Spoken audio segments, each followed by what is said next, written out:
retrouve pour une nouvelle vidéo et il s'agit cette fois du book haul du mois de juillet 2023 avec 12 livres à vous présenter. Et cette fois, on a aussi de la BD. Ne faites pas attention, hein, je ne sais pas si ça se verra à l'écran. Je suis en transpiration, il fait plus de 27 aujourd'hui dans l'appartement, pourtant tout est fermé partout. On commence tout de suite avec l'intégrale de Envers et contre tout d'Emma Green, la seconde partie. Donc c'est la seconde partie, je ne vais pas vous lire le résumé qu'il y a derrière, je vais plutôt vous chercher sur Booknode la première partie. Quand Alma Lancaster décroche le poste de ses rêves à King Production, elle ne s'attend pas à croiser le chemin d'un patron milliardaire qu'elle connaît déjà très bien. Car son amour de jeunesse, l'étudiant fauché et rebelle Vadim Akardi, est entre-temps devenu le sublime et charismatique Vadim King, magnat de l'industrie cinématographique. 12 ans après leur douloureuse séparation, la jeune femme retrouve enfin le seul homme qu'elle a vraiment aimé. Mais leur retrouvaille aussi brûlante qu'inattendue ne semble pas du goût de tout le monde. Comment Vadim est-il arrivé à la tête de cet empire? Quel est ce lourd secret qu'il s'acharne à vouloir dissimuler? Qui est ce mystérieux corbeau qui prend tant de plaisir à semer la discorde? Je m'excuse, électrement, je les croquette. De souvenirs sensuels en rêve évaporés, de trahison en coup du sort, Alma va découvrir que toutes les vérités ne doivent pas être dévoilées. Les deux amants parviendront-ils à se retrouver malgré la passion qui les hante et le passé qui veut les rattraper? Voilà, comme c'est une intégrale 2, je ne préfère pas vous lire le résumé, même moi je ne lis pas, me disant que ça risque de spoiler l'intégrale 1. Donc les Emma Green, Toi plus moi intégrale 2 chez Addictive en format poche. Lui, il n'est pas encore lu. Ensuite, toujours en format poche, j'ai pris Cogito de Victor Dixon chez PKJ. Alors là, celui-là, il est lu. Là, on est en fait dans le futur, dans notre futur en fait, dans je ne sais plus exactement combien d'années, peut-être 100 ans, 200 ans, je ne sais plus exactement. Et en fait, dans ce futur, les robots ont pris une place très importante, ont pris le travail aussi de beaucoup de gens, il en reste quand même un peu. Et en fait, Roxane, qui a 18 ans, qui plonge un petit peu dans la délinquance, quand ses deux parents ont perdu en fait leur emploi, parce qu'ils ont été remplacés par des robots, justement. Et là, elle a la chance de décrocher un brevet. Sa dernière chance, c'est de décrocher un brevet aux corporations, un stage de programmation neuronale, en fait. Une nouvelle technologie permettant de transformer n'importe qui en génie. Elle va partir avec d'autres jeunes de différents horizons. Elle vient de l'horizon pauvre, pour se faire poser donc des espèces de petits nanorobots dans le cerveau, qui va l'aider pendant ce stage qui se passe sur une île un peu style vacances. Elle n'a rien à faire, hein. Elle a juste à faire des sports, des activités qu'elle aime et tout ça sur la plage, dans les locaux. Et ces petits robots vont lui permettre de devenir plus intelligente. C'est un nouveau procédé qui est étudié par un riche homme d'affaires. Je ne sais pas si on a son nom ici. Non, on ne l'a pas. Mais voilà, c'est un riche homme d'affaires qui a créé ce programme. Et bien sûr, vous imaginez que ça ne va pas tourner aussi bien que ce qui était prévu. Elle l'a fait pour devenir plus intelligente, pour pouvoir s'aider après, à la fin de ses études, là, avec les tests, les brevets, je ne sais plus comment ça s'appelle exactement. Mais bah, bien sûr, il va y avoir quelques soucis, comme il y a souvent, avec la robotique et la technologie. Voilà. Celui-là, il est déjà lu, mais je vous en reparlerai en update lecture un de ces jours, si ça... Voilà, parce que là, je l'ai lu en été, ouais, pendant l'été 2023, et j'en suis à peu près en avril 2023 dans mes updates. Et encore, c'est que les challenges. Mais voilà, Cogito de Victor Dixon chez PKJ, en format poche, que je me suis pris. Ensuite, j'ai acheté Artemis Leroy, le tome 1. Est-ce qu'il a un sous-titre Crier au loup? Oui, de Charlie Faro, en auto-édité. Il n'est pas encore lu. C'est donc, je vous ai parlé, si vous regardez mes vidéos, de Charlie Faro dans la vidéo juste avant, de mémoire, et je vous parlais d'Honora.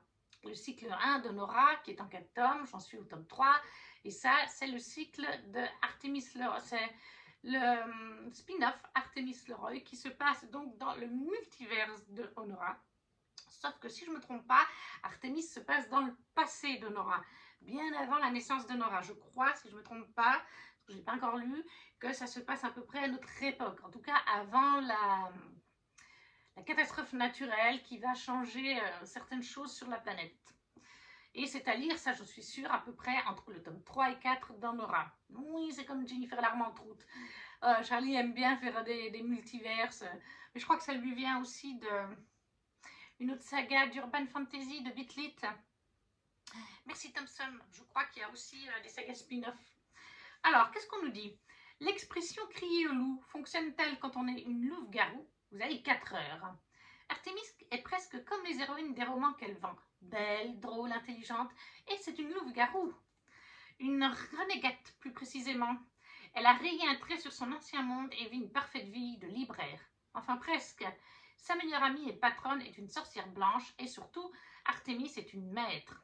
Un statut très rare au sein des loups-garous, car elle partage son corps et son esprit avec Kira, sa louve.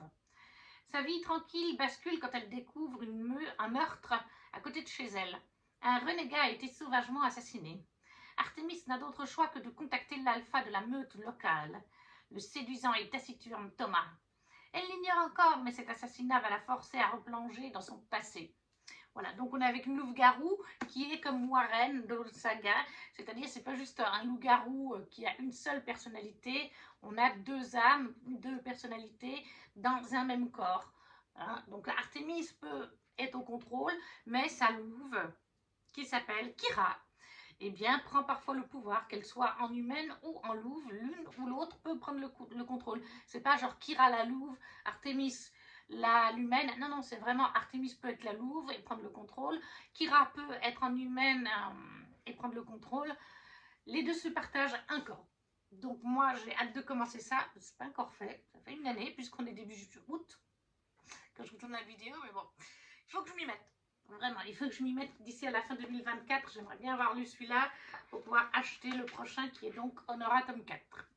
Charlie Faro en auto-édité, Artemis Leroy, et je crois savoir, me semble-t-il qu'Artemis Leroy a vraiment un gros succès comme Honora dans les sagas de Charlie, je crois que c'est dans ses top ventes.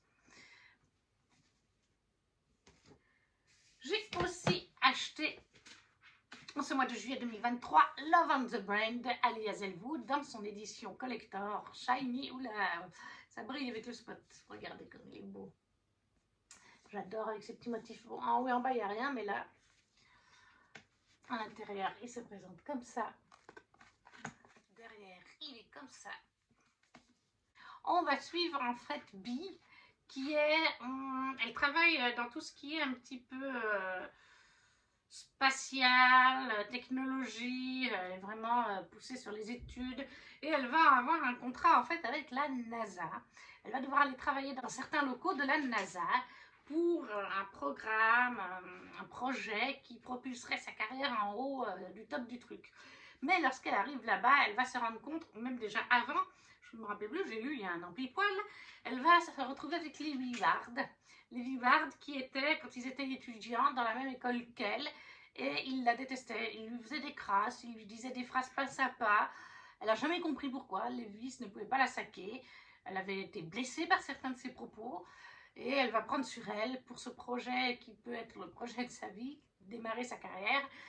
Elle est donc la chef d'un côté du projet, et Lévi, en fait, le chef de l'autre côté du projet.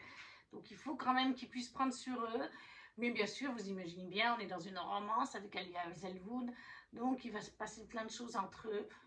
Déjà lu, moi j'ai adoré. Je ne vais pas vous en dire plus, sauf que voilà, on est dans ce côté un peu avec l'astronomie, le côté science, avec des têtes très intelligentes, vous imaginez bien. Elle est fan de Marie Curie, et c'est de la romance, voilà, comme je vous ai dit. Donc, Ali Hazelwood, Love on the Brain, chez Hauteville, j'ai oublié de vous le préciser. Je me suis aussi pris Les Disparus du pays imaginaire de Hayden Thomas, paru chez Sabran, une filiale de Saxus. Et alors là, on est, je pense que le titre l'indique, regardez-moi la beauté de ce livre déjà. Les book hauls, ça sert aussi à vous montrer la beauté des livres. Là, le jaspage, regardez-moi ce jaspage, comme il est trop beau. À l'intérieur, ça se présente comme ceci des deux côtés. Et sous la jaquette, il est comme ça. Il est très shiny shiny et j'ai l'impression qu'il y a un petit reflet aujourd'hui avec mon spot. Je ne sais jamais pourquoi, je vous l'ai déjà dit une ou deux fois, mais il y a des fois des reflets avec le spot. Je suis sûre qu'au montage, je vais me trouver, et quand la vidéo sera en ligne, il va y avoir un effet flou, je ne sais pas comment appeler ça, sur la vidéo. On parie, on verra bien. Donc dans les disparus du pays imaginaire, nous sommes peut-être, comme vous l'aurez peut-être compris, sur une réécriture de Peter Pan. On va suivre une jeune fille, Wendy, c'est le cas de le dire, qui a disparu il y a 5 ans avec ses 2 petits frères.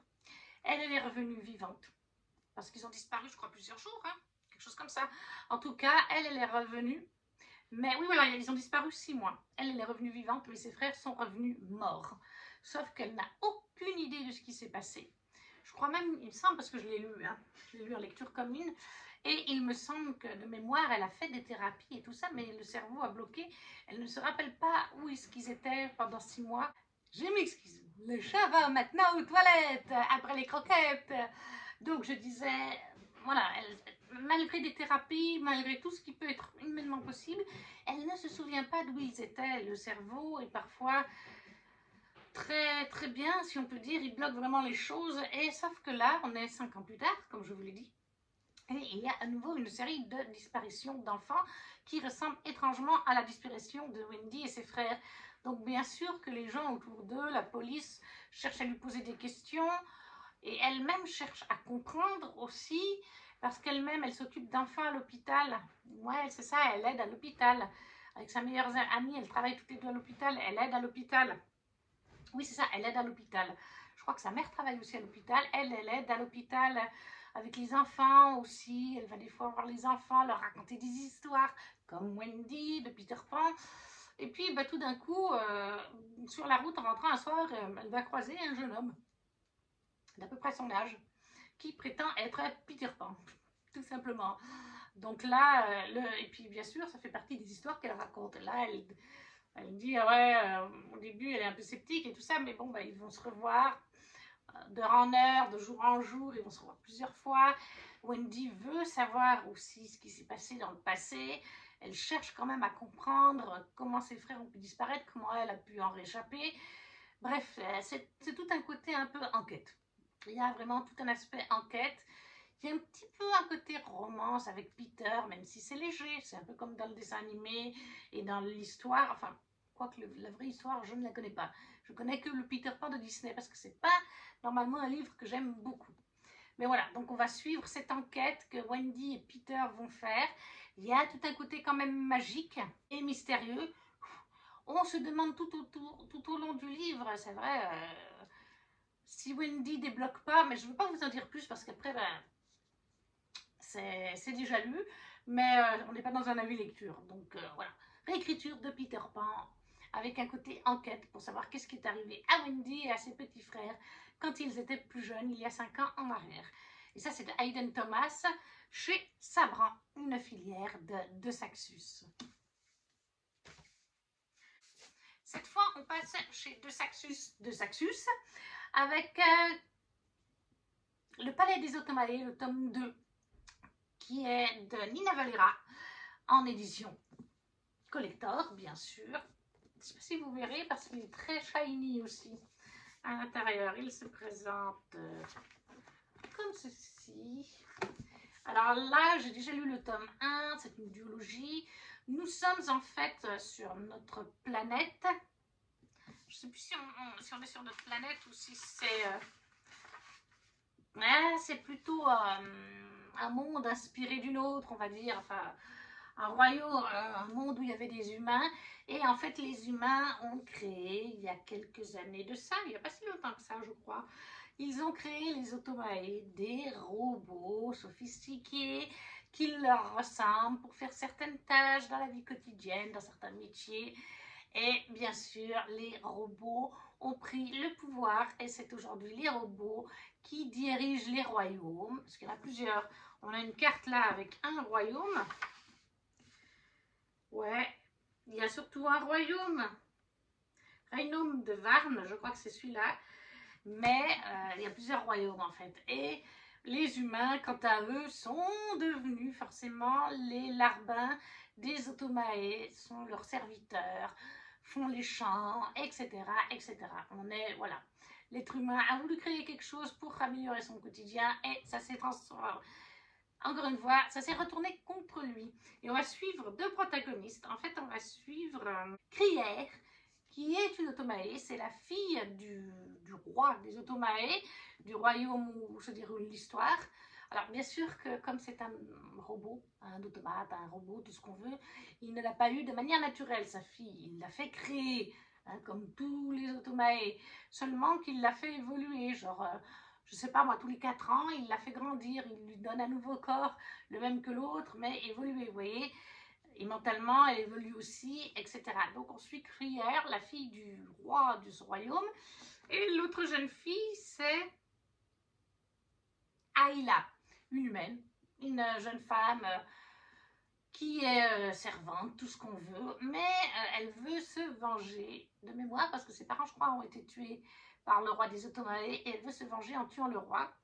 Mais un jour, par hasard, elle va rencontrer en fait Crière, et elle sait qui est Crière, et elle va se dire, bah, en fait, je vais tuer sa fille, je vais m'infiltrer dans le personnel de sa fille, je vais devenir l'une de ses esclaves, et ainsi je vais pouvoir la tuer et faire du mal au grand méchant Otomae.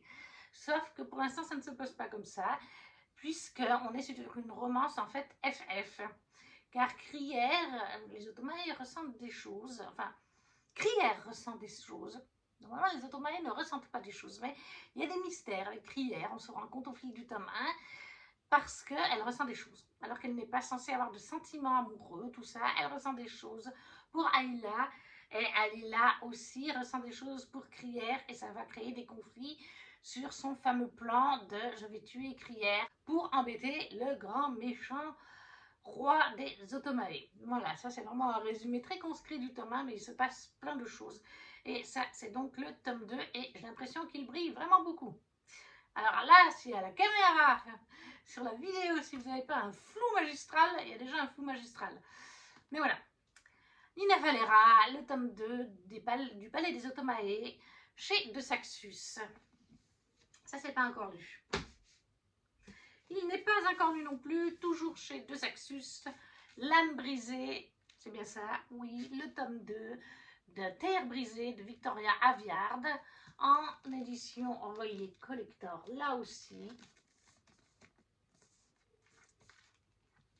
À l'intérieur, il se présente comme ceci, et la couverture comme ceci. Vous allez vraiment, ça va vraiment être flou et brillant à la caméra. Là, c'est un tome 2, donc je ne peux pas vraiment vous résumer. On est dans un univers de fantasy totalement inventé, où on suit en plus beaucoup de personnages. Je crois qu'il y en a 5-6 différents au moins. Certains sont des humains, d'autres sont des espèces de vampires, en tout cas des créatures surnaturelles. Et on va se retrouver avec au début un ou deux personnages, et plus l'histoire va avancer, plus le groupe va grandir. Car en fait, il y a une menace dans ce royaume. Comment vous expliquer? C'est très particulier parce que j'ai lu le tome 1, mais je ne l'ai pas vraiment apprécié. Enfin, je vais lire la suite, je l'ai quand même acheté parce que je n'arrive pas à DNF un livre ou une saga. J'ai besoin de connaître la suite. J'ai besoin d'aller au bout, même si ça prend des années. Mais c'est vrai que ça ne fait pas partie de mes lectures coup de cœur chez De Saxus, loin de là. Ça m'a un peu déçue en fait, et du coup, vous en parler, c'est un peu plus dur. Comment dire? En fait, eh bien, plus l'histoire avançait dans le tome 1, plus le groupe va grandir. On va recruter d'autres personnes parce qu'en fait, il y a une lame ici, et cette lame peut être tenue par les descendants de sang d'une personne dans les histoires, etc., d'un des royaumes ou des royaumes, parce qu'il y a plusieurs royaumes, et ils vont partir donc en quête de l'héritière de cette épée parce que son dernier détenteur dans la lignée de sang est décédé en combat au tout début du roman. Il y avait d'ailleurs un des personnages qui était présent, deux personnages qui étaient présents, parce qu'en fait il y a un méchant qui cherche à ouvrir les portes d'un autre royaume pour faire venir des créatures maléfiques dans les différents royaumes pour les gouverner, pour gouverner tous ces royaumes au final. Je ne peux pas vous en dire plus, voilà. Donc on essaie de contrer ce grand méchant et ses armées. ce grand méchant qui arrive à ouvrir des portails, donc quelque part magiques, d'un royaume à l'autre, enfin d'un monde à l'autre même plutôt. Et on va chercher l'héritière de cette épée, qu'elle apprenne l'héritier ou l'héritière de cette épée, qu'il ou elle apprenne à la manier et qu'il puisse régler les soucis. Mais il y en a pas mal des soucis, hein. C'est pas de la tarte, voilà, c'est vraiment de la fantaisie. Il n'y avait pas de romance de mémoire, il n'y en avait pas, ou très peu. Donc, L'âme brisée, le tome 2 de Terre brisée de Victoria Aveyard chez De Saxus. Là, il n'est pas encore lu, celui-là. Ensuite, dans la Féeriloute du mois de juillet, j'avais reçu de Kika Atsupoulou, Threads That Band. Et je ne veux pas vous dire de bêtises, je crois qu'il est sorti en français. Je vais vérifier. Oui, voilà, il est bien sorti en français. Threads That Band, tome 1, c'est Fille du destin. Les émeutes de la nuit sans lune. Et c'est paru chez, je crois que c'est la Martinière Fiction, d'après ce que je vois. Ouais, la Martinière Fiction. Donc là, les mots-clés, c'est enquête, mythologie, destin, vengeance, politique, complot politique. Je ne l'ai pas encore lu, donc on nous dit, je vous lis le résumé en français, pour les Féeriloutes, quand je les ai, c'est quand même plus simple. À Alante, la cohabitation est difficile entre les humains et les héritiers des dieux. Minoritaires, ces derniers sont traités en parias. Io, descendante de l'une des déesses du destin, peine à joindre les deux bouts. Capable de déceler le fil de vie de chacun, elle utilise ses pouvoirs mémoire pour mener des enquêtes sans envergure. Jusqu'au jour où sa vie bascule, Io assiste à un meurtre.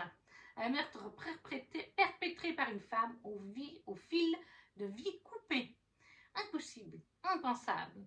Chargée de résoudre ce mystère plus politique qu'il n'y paraît, Io est forcée de travailler avec celui qu'elle fuit depuis des années, Eidei Runa, avec qui elle partage un fil d'argent, le désignant comme son âme sœur.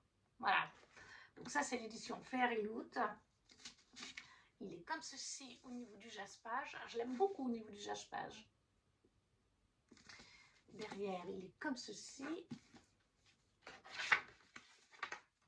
Dessous, il est comme ceci. Là, vous avez une illustration de page de garde. Est-ce que c'est la même de l'autre côté? Non, ce n'est pas la même. Voilà. Donc, on est avec des dieux. Voilà, on n'est pas vraiment dans... Il a une vraie jaquette réversible que je préfère d'ailleurs à la jaquette que j'ai. Alors, voilà, on n'est pas dans notre monde, mais on est avec des dieux. Donc, on a un aspect de mythologie, de tout ce qui est dieu, divinité.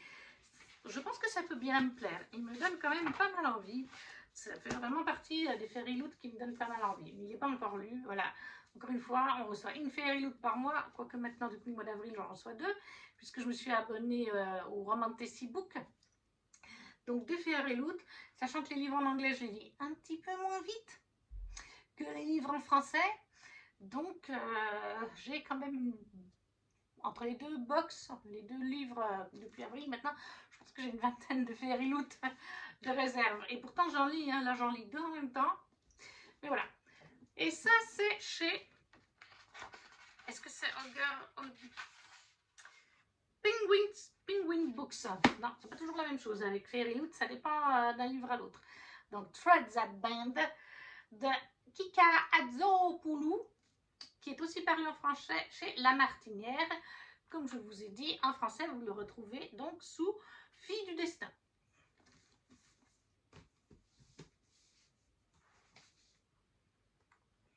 Ensuite, ce mois-là, je me suis un petit peu lâchée. J'ai décidé d'acheter des BD. Et j'ai pris Le Jardin des Fées, le tome 2 d'Audrey Alouette et Moretti, paru chez Dracou. Regardez comme elle est jolie.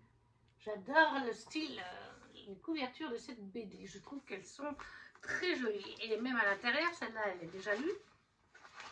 J'aime beaucoup le style des dessins et les couleurs qu'elles ont. Je ne sais pas si vous verrez bien. Comme j'ai l'impression que ça se reflète. Voilà. On va suivre en fait une jeune fille qui est personnage. Lucie, voilà, Lucie qui va chez son oncle, si je me trompe tente pas. Elle va chez son oncle et sa tante. Si je me rappelle bien, c'est son oncle et sa tante, enfin, un par alliance. Elle va chez eux afin de découvrir des choses, des mystères. Je ne sais plus exactement comment ça va pour le tome 1, mais je sais qu'elle écrit à sa mère ce qu'elle découvre, etc. Mais surtout, elle va découvrir qu'il y a des fées dans le jardin. Son oncle et sa tante ne voient pas. Par exemple, quand elle rentre dans sa chambre, enfin quand elle regarde à la fenêtre, elle leur dit « Oh !» Enfin, elle dit à sa tante « Oh, votre jardin est magnifique, il y a plein de fleurs et tout. » Alors que pour la tante, il n'y a pas de jardin, il n'y a pas de fleurs. Déjà, là, il y a un problème.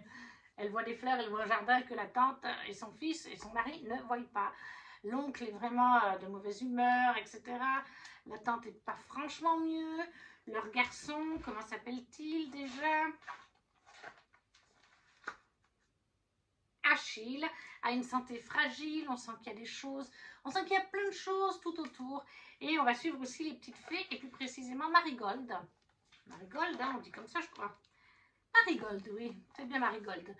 Marigold qui est une petite fée qui travaille, voilà, qui vit avec sa famille au milieu des fées, dans le jardin des fées. Et leur reine n'est pas au plus haut de sa forme. Ils ont perdu leur berger, il y a déjà un sacré moment de cela.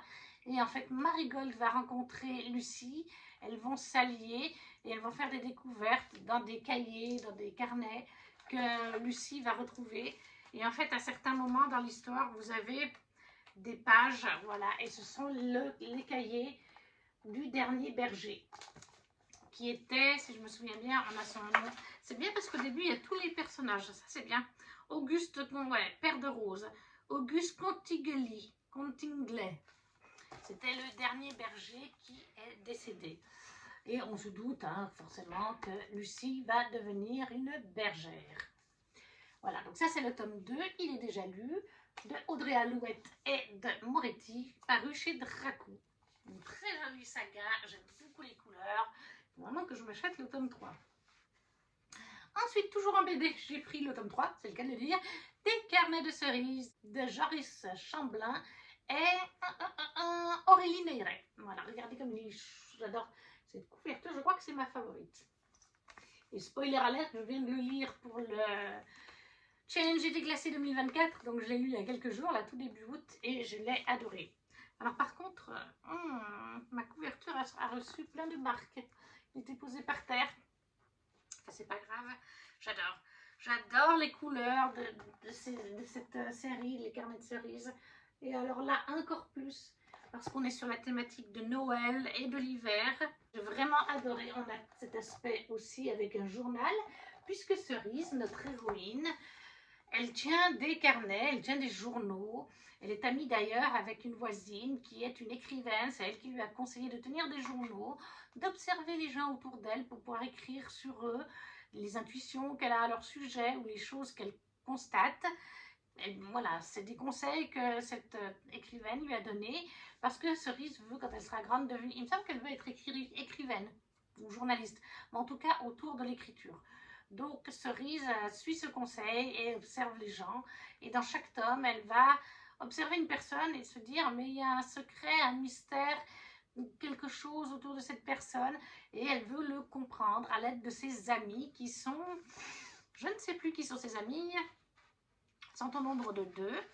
C'est aussi très bien parce qu'on a une petite fille de couleur et une autre petite fille blanche. Donc c'est bien aussi pour la diversité, je trouve. Donc on a en fait Lynn et Erika. Voilà, c'est ses 2 meilleures amies. Elles la suivent dans ses histoires pour essayer d'éluder des mystères. Voilà. Je ne vais pas trop vous en parler, c'est un tome 3 et puis mais c'est à l'heure actuelle mon carnet de cerises préféré. Je l'ai surkiffé. Mais voilà, les carnets de cerises, le tome 3 de Joris Chamblin et Aurélie Neyret chez Dracou. Non, Métamorphose Collection, pardon. Métamorphose Collection. Et la dernière BD, oui, encore une BD. Oula, il y a tout qui est tombé, c'est pas grave. Je me suis pris la boîte à musique, le tome 2, qui est Le secret de Cyprien, chez Dupuis cette fois, et c'est de Gigi et Carbone. En plus, je l'ai pris en édition Je brille dans le noir. Je ne l'ai pas encore testé, Donc je ne sais pas s'il brille dans le noir ou pas. J'adore aussi, le style des dessins est très joli. Ça, je ne l'ai pas encore lu. Voilà, j'ai eu que le tome 1 pour l'instant. Mais j'aime bien le style des dessins, les couleurs qu'il y a. Voilà, regardez. J'adore. Et là, on suit Nola. On suit une jeune fille, Nola, qui a hérité de sa maman d'une boule à neige. C'est son papa, je crois, qui lui la donne dans le tome 1, parce que je l'ai lu déjà le tome 1. Et en fait, cette boule à neige, elle est magique. Elle permet, quand on la secoue, d'aller à Pandorion, un royaume. Là, on le voit derrière. Hein. Un royaume magique avec des créatures magiques, tout simplement. Et elle découvre que sa maman y allait quand elle était plus jeune. Peut-être quand elle avait son âge, je ne sais plus. Ou alors quand elle était même enceinte. Mais voilà. Donc, il y a tout un mystère autour de la maman qui allait dans ce royaume magique par lequel on rentre par une boule à neige, tout simplement. Je ne veux pas vous en dire plus, hein, c'est une BD, ça se lit tout seul et puis elle est assez courte, mais moi j'adore. J'adore les dessins, j'ai bien aimé, il y a des mystères sur la maman, on le sent, sur le royaume et les créatures, donc j'ai hâte d'en lire plus. Donc la boîte à musique, le tome 2 de Gigi et Carbone chez Dupuis. Et on termine avec le dernier livre qui était une campagne Ulule. Les encyclopédies des plus grandes histoires d'amour, parce que j'ai tendance à confondre, ils ont changé le titre avant la campagne ou pendant la campagne, je ne sais plus. Ils ont changé le titre, c'est un livre du Héron d'Argent, un beau livre de Jessica Lully, Jaira et Vanessa Calico. Je me rappelle qu'ils ont changé, comme je vous dis, le titre du livre parce qu'il avait un autre nom. Et en fait, ils l'ont changé parce qu'ils ont eu des... Regardez derrière, on vous montre un peu des planches. Ils ont eu des retours parce que certaines des histoires d'amour qu'il y a dedans sont tristes, finissent mal, etc. Je crois qu'il doit y avoir genre Roméo et Juliette, etc. Et donc, en fait, d'avoir dit les plus belles histoires d'amour, je crois que c'était quelque chose comme ça, c'est pas vraiment le cas quand c'est des histoires où il y en a qui meurent hein, dedans, clairement pas. Vous avez les amours légendaires, par exemple, Orphée et Eurydice. Voilà. Ça se présente comme ça. Vous en avez plusieurs donc sur la mythologie, Eros et Psyché. Regardez.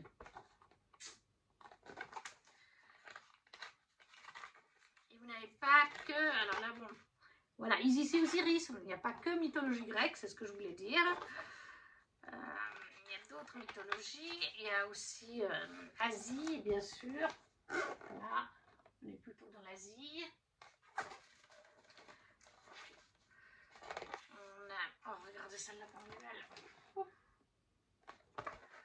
Et on a aussi des choses plus réelles.